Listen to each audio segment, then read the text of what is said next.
Bonjour à tous, nous nous retrouvons pour parler d'une nouvelle spé aujourd'hui. Donc la spécialité HGGSP, alors tout ça pour dire histoire, géographie, géopolitique et sciences politiques. Je suis avec Monsieur Villemagne, professeur d'histoire-géographie, qui est enseignant dans cette spécialité et qui va donc nous la présenter. Je vous en prie. Merci. Alors, cette spécialité, donc histoire, géographie, géopolitique et sciences politiques, est une spécialité qui est à vocation pluridisciplinaire. Hein, comme son intitulé l'indique, il y a 4 disciplines dans une même spécialité. 2 disciplines qui sont clairement déjà connues des élèves, de par les méthodes qui sont utilisées, l'histoire et la géographie, et 2 disciplines qui sont nouvelles et que les élèves vont découvrir à partir de la classe de première, la géopolitique et les sciences politiques.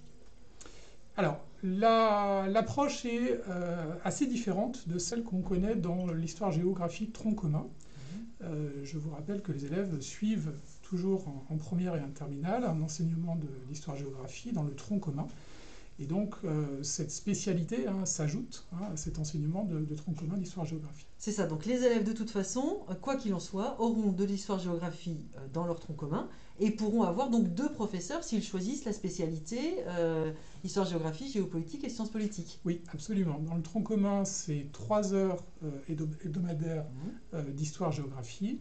Et la spécialité histoire-géographie, géographie-sciences politiques, c'est 4 heures avec des professeurs qui peuvent être différents, Ou parfois les le mêmes. même. Voilà, tout à fait. Alors, comme je le disais, donc la particularité, contrairement au tronc commun, c'est ici de chercher à croiser les points de vue des différentes disciplines, des 4 disciplines, dans le but d'analyser des objets d'études qui, eux, sont communs. Donc, il y a une organisation des programmes qui est très différente de ce que connaissent habituellement les élèves dans l'histoire-géographie dite classique. Pour la classe de première, le programme s'intitule Acquérir des clés de compréhension du monde contemporain. Donc c'est un programme vaste, évidemment, qui détaille en particulier 5 grands thèmes qui sont ici à l'écran. Pour chacun de ces grands thèmes, le croisement des 4 disciplines est suggéré. Donc, je vous les indique, ces 5 grands thèmes: la démocratie, les puissances, la question des frontières, la question de l'information et du regard critique vis-à-vis des sources d'information, et puis un dernier thème qui est consacré aux relations entre État et religion. Alors, dans la démarche de cette spécialité, évidemment, les élèves vont approfondir chacune des disciplines. L'histoire, donc, comme je le disais, c'est une discipline déjà qu'ils pratiquent depuis très longtemps, va leur permettre de saisir chacune des questions qu'on va étudier plutôt dans leur épaisseur temporelle, le temps long, le temps court, les ruptures, les continuités. Donc ça, ils en ont plutôt l'habitude, donc ils vont se perfectionner dans ces démarches et ces méthodes. La géographie, là aussi, c'est une discipline qu'ils connaissent. Ils vont continuer à identifier, à comprendre plutôt des logiques d'organisation de l'espace, et la manière dont les différents acteurs peuvent influer sur l'organisation de ces espaces ou de ces territoires. Alors, géopolitique et sciences politiques, c'est nouveau par contre. Oui, absolument. Pour la géopolitique, alors c'est une discipline que les élèves n'ont jamais pratiquée. C'est une discipline qui va envisager plutôt les rivalités et les enjeux de pouvoir entre les territoires, alors qu'ils peuvent être des rivalités entre États, bien sûr, entre puissances, mais aussi des acteurs comme des multinationales, par exemple. Il y a toute une thématique sur les grands acteurs du numérique, par exemple. Et puis les sciences politiques, là aussi c'est aussi nouveau. C'est une discipline donc, qui va surtout chercher à étudier les phénomènes donc, dans leur spécificité politique, en particulier en essayant de comprendre les régimes politiques. La démocratie, donc je l'évoquais, est un des thèmes qui est abordé. Ça peut être les régimes autoritaires également. Et plutôt donc, la question aussi de la conquête et de l'exercice du pouvoir. Donc on travaille sur les différents éléments de la démocratie, qui peuvent être le vote, les élections par exemple. Alors, je vous propose pour illustrer en fait la manière dont ces 4 disciplines peuvent être travaillées, un exemple qui peut être plus parlant pour nos élèves de seconde qui seraient amenés à choisir cette spécialité. On peut par exemple, avec la question des Jeux olympiques, croiser aisément les 4 disciplines évoquées. Les élèves le savent, hein, les prochains Jeux olympiques se dérouleront à Paris en 2024, donc c'est une question qui est toujours d'actualité. Et quand on va essayer de comprendre ce grand événement, ces grands événements que sont les JO, les 4 disciplines et le croisement des 4 disciplines est tout à fait utile. À partir de l'histoire, par exemple, on va, comme je disais, essayer de replacer cet événement dans un temps qui est beaucoup plus long, hein, qui est celui de l'histoire des Jeux olympiques depuis l'Antiquité jusqu'à leur restauration moderne à la fin du XIXe siècle par le baron de Coubertin. Avec la géographie, on va plutôt chercher à comprendre les logiques d'organisation de l'espace, c'est-à-dire quand on organise des Jeux olympiques, et si vous avez l'exemple des Jeux olympiques de Londres en 2012, c'est des territoires qui vont être réorganisés. Quand on envisage plutôt la partie géopolitique, hein, on va essayer de montrer que les Jeux olympiques sont aussi un enjeu de pouvoir entre les États. Hein, qui obtient les Jeux olympiques, selon quelles conditions. Les Jeux olympiques de Sotchi, par exemple, en 2014, qui sont tenus en Russie, étaient un moyen pour la Russie de Poutine de réaffirmer sa puissance. Et puis, dernière approche, celle des sciences politiques, par exemple avec la question justement des droits de l'homme, hein, quand les JO sont tenus à Pékin en Chine en 2008, des affiches comme celle-ci de Reporters sans frontières avaient pu mettre l'accent sur des droits de l'homme qui n'étaient pas respectés en Chine, alors même que les JO valorisent ces valeurs qui sont celles de l'entente ou de la liberté. Alors c'est effectivement 4 points de vue qui se complètent et qui sont très riches entre eux. Alors on a une diapositive qui nous montre justement donc les 4, disons l'approche pluridisciplinaire que vous avez dans cette spécialité. On a ici plutôt un thème. Oui, absolument. Alors voilà, j'ai choisi aussi pour que les élèves puissent concrètement faire leur choix en première, montrer comment un thème peut être traité, donc parmi les 5 thèmes que j'évoquais tout à l'heure. Ici, il s'agit donc du thème des puissances, qui est plutôt, a priori, un objet plutôt géopolitique, mais qui en réalité va croiser les 4 disciplines. Dans un premier temps, on définit avec les élèves dans l'introduction ce qui est une puissance aujourd'hui. On essaye ensuite de replacer, c'est l'axe 1 que vous voyez dans la deuxième ligne, de replacer finalement la question des puissances dans l'histoire des grands empires. Ça peut être l'Empire romain, l'Empire napoléonien ou l'Empire ottoman qui est proposé ici. Donc un regard plutôt historique.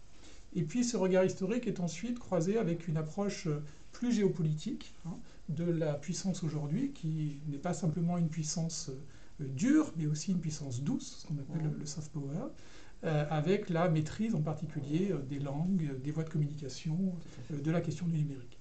Et chacun des thèmes est ensuite se conclut par un objet de travail, hein, qui est un territoire, ici la puissance américaine, dont évidemment l'actualité résonne comme un sujet tout à fait intéressant pour les élèves, pour comprendre la place des États-Unis aujourd'hui dans le monde. Tout à fait. Alors, des capacités travaillées principalement dans cette spécialité, et puis quelles sont les méthodes qu'ils vont acquérir avec vous? Alors oui, il y a donc 4 grandes capacités qui sont travaillées.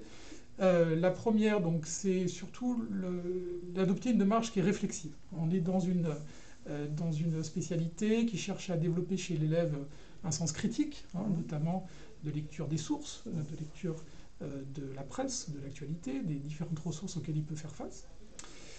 Une deuxième capacité qui est travaillée, c'est celle de la documentation, qui doit aussi les préparer à une forme d'autonomie vers l'enseignement supérieur. Donc là, on a des séances de recherche au CDI, des travaux de groupe qui se font, notamment pour la préparation des exposés, de lecture de la presse, hein, évidemment, qui est encouragée, hein, pour les élèves, pour cette spécialité. Et puis également un travail de l'autonomie, hein, qui est demandé de plus en plus aux élèves et qui peut leur servir aussi dans leur futur cursus d'étudiants. Et enfin, l'expression orale, évidemment, alors, pour préparer à l'épreuve du grand oral de terminale, mais pas uniquement, pour consolider aussi leur capacité à s'exprimer à l'oral tout comme ils peuvent le faire aussi à l'écrit. Bon. Alors, vous avez des conseils de sites pour découvrir cette spécialité pour des élèves qui se demandent est-ce que c'est quelque chose qui va me convenir ou pas? Oui, absolument.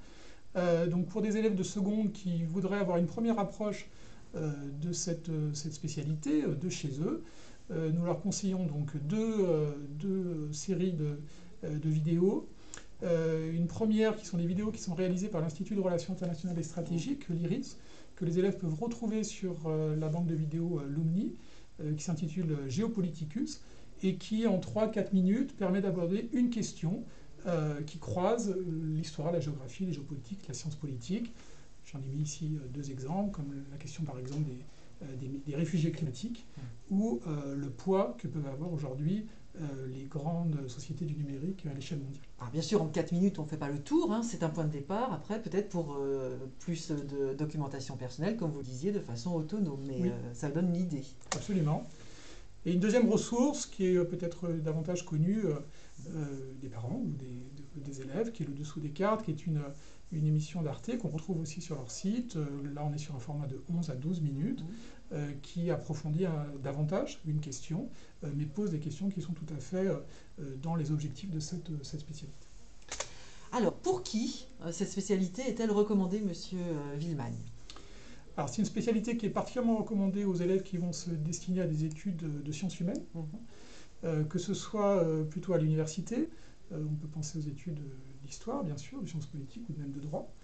Des élèves qui se destinent à des classes préparatoires aux grandes écoles, que ce soit les préparations littéraires, les Cagne, les Hippocagne, par exemple, ou bien aux écoles de journalisme également. Et puis les élèves qui vont se destiner aussi aux IEP. Oui, les instituts d'études politiques, oui. Absolument.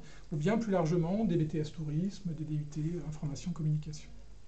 Mais pas que ceux, pas que ces élèves-là, puisque vous dites bien, c'est aussi pour tous les élèves curieux qui ont envie de découvrir un peu le monde qui les entoure et qui souhaitent approfondir leur culture générale. C'est effectivement très très intéressant.